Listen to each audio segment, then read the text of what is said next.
Today's talk is called Cosmic, Not Cosmetic.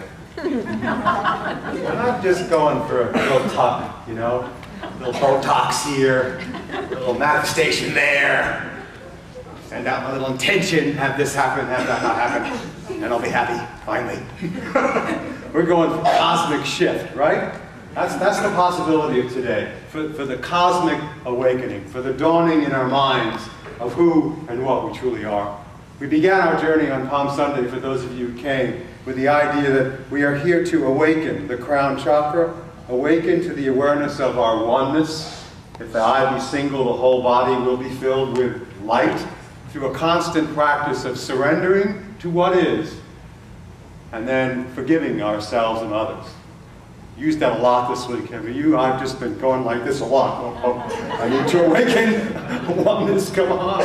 Surrender, surrender, surrender. Forgive, forgive, forgive. Yes, that's the practice. And it began with the journey of Jesus going into Jerusalem, to the city of peace. That's where your awareness begins. It begins with your body, your inner body. And he gets that wild, untamed part of our nature. And he goes into Jerusalem and he calms down from his center of peace. He then goes into the city of peace, to the temple, the inner temple. The temple of what? The template of a living God inside of you. This is our own inner journey. And when he gets there, all settled down, he notices habit patterns of thought, word, and deed that don't belong there. We're to do the same thing, right? Brings awareness to those habit patterns, those thought patterns.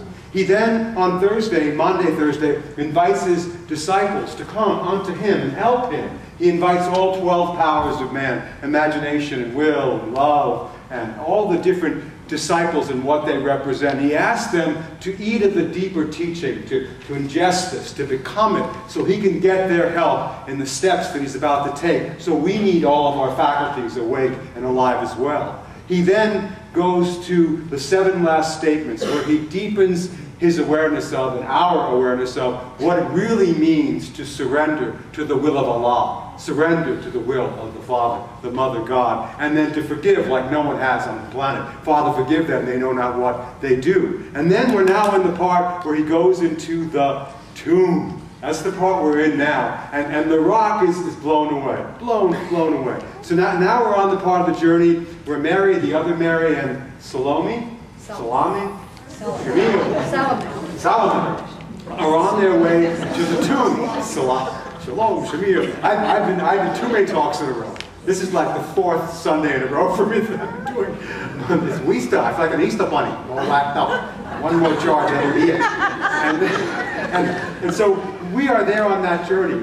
We are making our journey. They're there to put oil on the body. It was the custom of the Jewish people to do that, to anoint the body for burial. And I imagine as they're walking down the road, again, they represent us, and they're having this conversation about what are we going to do about this huge obstacle that's in our way to getting to the body. Everybody feel that huge obstacle sometimes that's in your life, that huge thing? And they get there, and the stone has been moved. It's not there, and it's empty. And I imagine in that moment, they are terrified. Because it says in the Bible, with that particular first visit, a couple of the women, and they all ran away. They were freaked out about what happened. They were like, oh my God, oh my gosh, what happened? Terrified. It kind of reminds me when you experience some awesome sort of act of nature. How many here have been watching the tornadoes when they hit down in Texas? And you watch those 60-ton semis be lifted up in the air as if they're a tinker toy and get deposited a mile down the road. That kind of awesome power, that kind of awesome strength that Mother Nature has, nothing compared to the cosmic event of the awakening and the dawning of our minds of who we are. And yet anytime you experience that kind of awakening in yourself, where your life lifts you up out of what you know and deposits you off somewhere in Seattle to the unknown, and you get dumped off, it's like, well, what am I doing here? Well, you're in the unknown place. And so my sense with the disciples is that they were a bit disturbed by that. They hadn't quite fully yet embodied what he came to teach and to bring. And yet they came back later. And they got it. They came back later because he said he would do the things that he did and you do even greater things. And when they came back, that very rock, that very stone was a monument to the fear that was in them became a monument to the awakening of the grace of God in us. The resurrection, this dawning in your mind of who you are, is a cosmic event. When you move into the morphogenic field of taking your next step in your own evolution, I'm telling you, it's going to shake you up. This whole journey is as much about self-disillusion as it is self-transcendence. It's as much about dissolving as it is evolving. The two walk hand in hand. Every day. What did Paul say? I die daily. Every day I've got to die to some habit pattern, some thoughts, some deeds, some action, some reaction, some way in which my small nature is trying to take over the screen of my consciousness. I have to die to those things every single day, and they keep showing back up every single day. That's our work. That's our work. As we evolve, we dissolve into the awareness of love's presence, which is our natural inheritance. And Jesus is our model and our way shower. He shows us how to do that in our own life, how to not be afraid when those things come up. We said last week that there is this immeasurable light that comes into the world in the form of many avatars and teachers, particularly with Jesus. And he came and his top of his head was lit up. The crown chakra was open. Yeah, remember we said that last week? This immeasurable light demonstrating itself was like a soft cotton down between his eyebrows. And he held in his hand a staff with 7 seals. And when he spoke with that power and authority of an awakened consciousness, miracles happened all around him. The same is true for you and I when we awaken and know who we truly are. We speak with the power and authority beyond just what we see with our physical eyes, attuned to the world of appearances. This is our potential. This kind of awakening is what you and I are being lifted up into right now. This is why we're here. We're here to awaken to who we are. And not be afraid to take that big rock, that door, and close the door and go into the tomb and the womb of our own being and take a look at what's going on in us. To be aware of our habits of thought, word, and deed, and not be afraid. And then not to be afraid when life does what it does. Because life is not always going to go our way. Believe me, I like the Hosanna in the highest part the best. I like it when everyone recognizes me. Everything is going well. The church is filled. The love offering is up. You know, I like it when everything is happening the way I want it to. I like the Hosanna in the highest moments. Don't you? I used to think that if I were just spiritual enough, that would happen all the time. I'd be on this side of the tofu knife when the life hits the fan, and only good things would come to me. I'd be watching the rest of you down there wallowing in your fear and suffering. No, not so. Because just as the crowd at one moment said, Hosanna in the highest, a week later they said, crucify him, crucify him, crucify him. That's what life does. It isn't one thing or the other, it's both. Self-dissolution, self-transcendence are the razor's edge, and they walk hand in hand. Because everything that you think you are is only a thought. Underlying that, inside of that, is what you really are. Everything unlike that nature will be picked up, spun around, and dropped off somewhere else in some unknown place. That's the mystery part that we don't have control over. We're not supposed to. We're not supposed to. We're not here to control and manipulate what happens outwardly to us, but how to deal with what goes on inside of us, inside of our own being. That's where our work is. Christine Mugamian did an interview with me. Just, about 5 days ago, for the religious section, the blog. You have a blog on it. And we were talking about Unity's approach to this particular stories of Easter being about our own internal work and consciousness. And at the end of the interview, she said, so Richard, do you believe that Jesus Christ resurrected from the dead? And that he appeared 5, 7 different times to different disciples. Do you believe that that's true? And I said to her, is that my personal experience? Have I had an experience like that? No, not personally, myself. No, I have not. I've had other ways in which the light has demonstrated itself to me, but not that one personally. What I do then is go to people who I trust and love. So I said to her, well, I look at Yogananda in Paramahansa Yogananda, the autobiography of a yogi. And when he lost his guru, Sri Akshwari, the guru appeared after his death 5 different times to 5 different disciples, sat on the bed with him, hung out with them, and let them know about the truths behind the veil of that which we don't see, that which is hidden, is revealed. I totally know that that's my potential. I see it as such. When I read about Paramahansa Yogananda writing the book, The Second Coming of the Christ, a revelatory commentary on the teachings of Jesus, when he was saying, you know, having some rough times with some of these passages, I'm not quite sure what they mean. And he'd sit down on his bed and he'd say, Jesus, I need your help. And Jesus would plop down on the bed, just as real as Jim Downer is sitting here in front of me, and give him help with it and tell him what the verse meant. I believe that is my potential. That's not my direct experience yet, but I've had my own little moments of resurrection where the light has come so clearly to me that I know beyond a shadow of a doubt that I am more than just my body. I am a being of light. I am a beam of light. I am made in the image and likeness of a light, an immeasurable light that's much greater than anything I've seen so far in the world. When my daughter died of her terminal illness at 5 years old, the night before her death, which we didn't know was coming, of course, that was something that was to come that we didn't know about, I had this vision, this dream, this visitation from her light essence. I was in a car, my 1976 Toyota Corona station wagon. Do you remember that car? That Corona 76 20R motor? Am I dating myself? That was a great car. By the way, I love that car. That was my favorite car.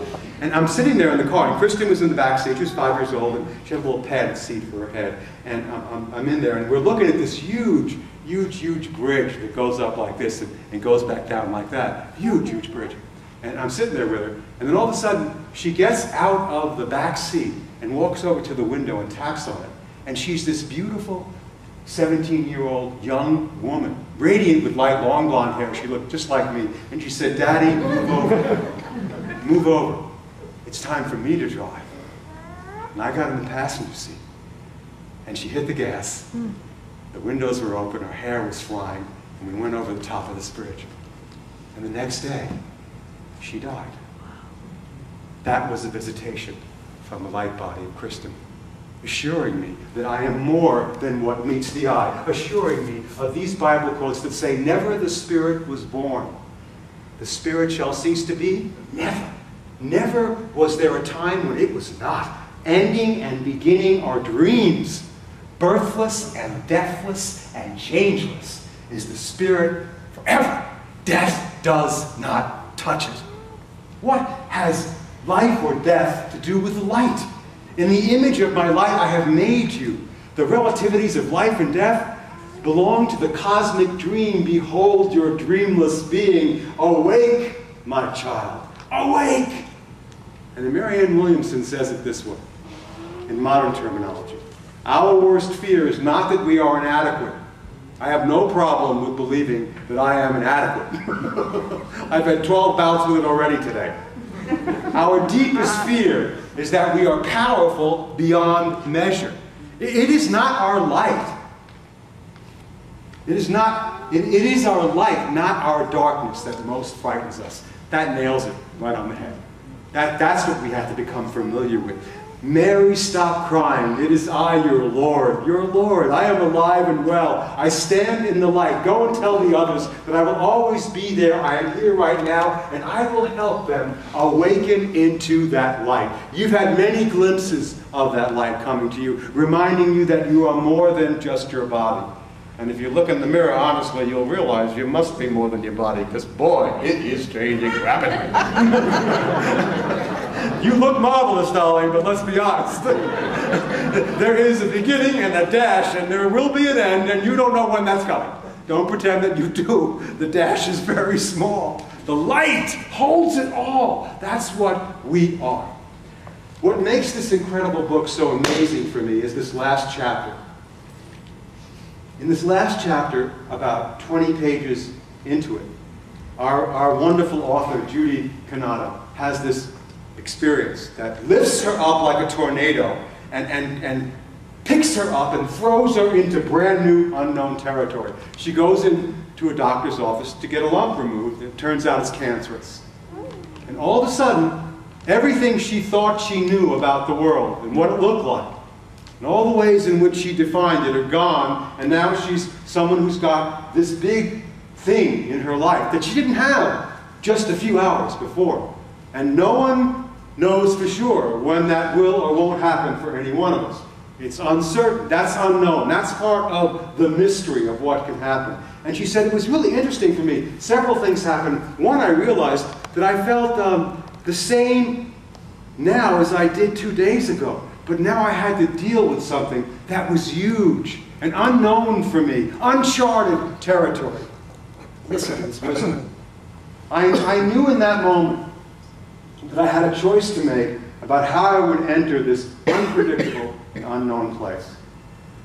I knew also that my choice was only for this moment, for in such a wild place, choices can be made only for the moment. In this moment, I would have to choose how I'm going to enter this experience, and I wanted to do it as consciously as possible, with divine grace and supportive energy of family and friends and community. I would try to remain in the place of a witness, make every effort not to be ruled by fear. It seemed quite clear that this was the place where I must engage everything I had ever learned. Of course I cried and I wept from a very deep place within me. There was so much life I had yet to experience, so many loving relationships I didn't want to let go of. And I knew that I could die. As I continued to stay with what was going on in me over those first few days, I recognized that my greatest fear was not my own death.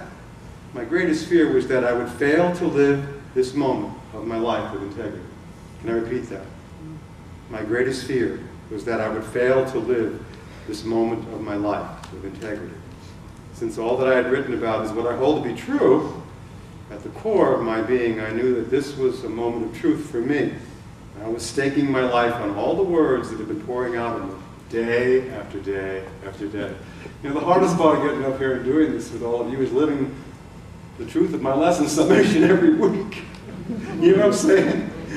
Here's the chapters, and then the thing happens, and then, well, how do you deal with it? And so she dealt with it as best she could. She said, well, what is true for me? In the light of what I know now, which actually is true for all of us, that at some point our time in our bodies is going to be done, what is really true for me now in this moment? She looked at that very deeply inside of herself, and she came up with some amazing insights. The first insight, which I hope comes up on here, and if not, I have it here, was this. No, that's not it. You know what, I'll just read it from here. We'll play the game with the switching things. Here's what she says. Here we go. I've given up my beliefs. I've given up on my beliefs. My beliefs have a tendency to come from my head, not my heart. They're accompanied then by rules and regulations. And not far behind then comes judgment. What does sustain me is what I know to be true. We tell you in Unity, we want this to be true for you in your life. There is a wisdom in you that is greater than what you appear to be. You make it your own. We give you concepts, we give you beliefs, we give you workshops, you read books, blah, blah, blah, blah, blah. What's true for you? Where does the rubber hit the road for you? That's the most important thing. She said, here's some things that I know. I know love. And love never seeks to separate or exclude. That I know. I know freedom. And freedom never lets ego and fear have the final say. I know that I am not alone. That we are connected to the web of life. And when we feel that connection most powerfully is when we are living from and within a field of incredible compassion for ourselves and others. These are the things that I know to be true. And that's what's true right now for this moment. But remember, Charles Fillmore said, I reserve the right to change my mind. The moment's going to keep changing. I'm going to keep growing and evolving and awakening. And so the truth I adhere to today may not be the truth I adhere to tomorrow. So I am growing. I am evolving. It is a movement of energy moving through you. And she also said, what I also know is absolutely true. Right here and right now, is the significance and the importance of a daily meditation practice. That every day you have to put that stone in front of your delusional state of consciousness. You have to do what Jesus said, close that door and go inside your own womb, your own tomb, and take a look at your thoughts and feelings and habit patterns. And don't run away from them anymore. Just be aware of them. She goes, this is my anchor. This is my rock. My salvation is knowing that I have many thoughts and feelings. but I'm more than just my thoughts and feelings. I have many desires, but I'm more than just my desires. I have had many life experiences, but I'm more than just those experiences. I am existence, consciousness, and bliss. That's what we are. It holds it all in a loving embrace. And from reading about her story, because she did leave a little bit after the book was completed, she meditated right up to the last week of her embodiment. And then she let her life be a living meditation. What a great gift that is, to know we are more than just what we appear to be. In those moments, all heaven breaks loose on earth. That's what we're here for. That's why we've come. Not to predict what the future is going to be, but be willing to be awake to what's happening right here in this present moment right now. And she also said, I did all these chapters on intentions in this book. So what does that mean? Well, if all my intentions are supposed to manifest, well, my intention right now is that I don't have this cancer anymore. I have 1,000 people praying for me every day. That be my intention. And that may or may not happen. At this point in the book, she didn't know if it was or it wasn't. So I know, yes, my intentions are powerful. Yes, I am a co-creator with God. Yes, I'm evolving and awakening. But my intention may not manifest the way I think it's supposed to. You don't need any more guilt, shame, and blame. The mystery is there. And everyone has a time here, and the time is up. And you don't know when yours is going to be. So yes, I set those intentions in motion, but I'm not ruled by them anymore. I hold them loosely and leave space for the mystery of what I know and what I don't know, not knowing when the next outer tornado is going to come and pick me up and move me to the next great place for unfolding the mystery of Christ in me, my hope of glory. Yes, I know love, I know freedom, and I know that I'm not alone. I can say yes to those things, can't you? That's my resurrection and my light, knowing those things at the core of my being and living them out as best I can. So we started off with this first chapter. Do you remember the first chapter in the book? Where we talked about the whale of a tale, that talk about 1,000,000 years ago? Yesterday? We talked about this fellow who was in Cape Cod, and there were these docks, and he was supposed to be checking them. And he ends up being catapulted into this experience of something unknown to him. There are 3 pilot whales that are coming in, and they need help. He doesn't know what to do. He calls to get help, but then what he does is he pulls his pant legs up, he jumps in, wades into the water, puts his hands on top of the whales. This huge whale issue of a tissue in your life, the great obstacle, you know it's there. He jumps in. With both feet. He's not afraid to do what it is to do in the moment. And then he redirects that energy and frees up those free whales to go back off into freedom. That's what we're called upon to do now. To keep coming back to the moment and doing what is ours to do with integrity. Doing what is ours to do with as much consciousness as we can. Knowing that each moment is an opportunity for a resurrection. And it will also include not just the things we like, but the difficult things. It will not just be about evolving, but dissolving our sense of separation in each moment that shows up. And it will keep showing up again and again and again. Because that's the joy of being alive. To keep growing and awakening to who we are.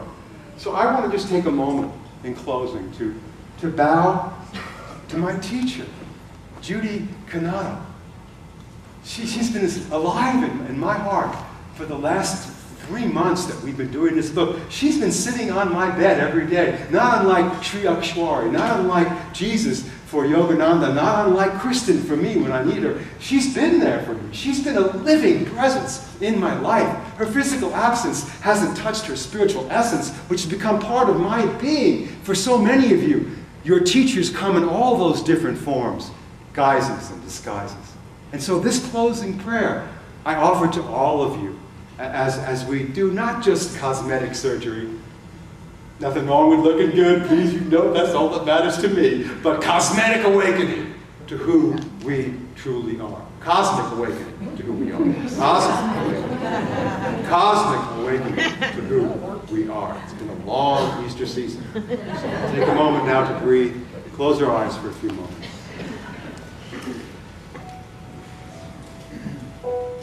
I know love. I know freedom. I know I am not alone. That comes from a surrendered, open heart to what's present in the moment, knowing moments will keep changing. incomprehensible holy mystery. In and through your grace, I can hold this moment in time. Help me embrace each and every resurrection, every experience of self-transcendence and self-dissolution. It invites me to enflesh compassion and love the world. May I continue to grow in my capacity to witness, so that I may form intentions that are life-giving for all. May I engage the new story of connectedness in ways that facilitate my own evolution and calls others to evolve as well. May we, sweet family, together manifest a field of compassion, a place where the holy and the human converge in grace. May we practice this awakening, not just for ourselves, but for the benefit of all beings everywhere. For this evolutionary impulse urging us as a species to take on our own inner issues and tissues and know that they have cosmic consequences with what happens out there. We are grateful, are we not? What a wonderful call to awakening. The resurrection happening now in the year 2012. Hallelujah for these teachings. Hallelujah for our teachers. In the name of love, it is so. Oneness, yes. Surrender, forgiveness, and entering into the life we've been given. What a gift. Amen.